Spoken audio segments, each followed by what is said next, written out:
ನನ್ನ ಕೆಲವು ಸ್ನೇಹಿತರು ಮತ್ತು ಕುಟುಂಬ ಸದಸ್ಯರಿಗೆ ಮಾತ್ರ ಇದರ ಬಗ್ಗೆ ತಿಳಿದಿದೆ. ನಾನು 20 ವರ್ಷಗಳ ಹಿಂದೆ ಸಿನಿಮಾಗಳಿಗೆ ಕತೆ ಬರೆದಿದ್ದೆ. ಈಗ ಮತ್ತೆ 20 ವರ್ಷಗಳ ನಂತರ ದಿ ಬುಕ್ ಆಫ್ ಮಿಸ್ಟರಿಯನ್ನು ಹೊಸ ತಂತ್ರಜ್ಞಾನ ಮತ್ತು ಐಎಯ ಶಕ್ತಿಯನ್ನು ಬಳಸಿ ಧೂಳೀಪಟ ಮಾಡಲಾಗಿದೆ.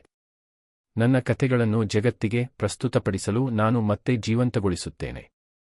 ನನ್ನ ಲಿಖಿತ ಕಥೆಯ ಬಗ್ಗೆ ಇನ್ನಷ್ಟು ತಿಳಿದುಕೊಳ್ಳಲು ನನ್ನ ಯೂಟ್ಯೂಬ್ ಚಾನಲ್ ಪ್ರಟ್ಯಾಪ್ಸ್ 5ಗೆ ಚಂದಾದಾರರಾಗಿ ಲೈಕ್ ಮಾಡಿ ಮತ್ತು ಚಂದಾದಾರರಾಗಿ ಮತ್ತು ಬೆಲ್ ಬಟನ್ ಕ್ಲಿಕ್ ಮಾಡಿ.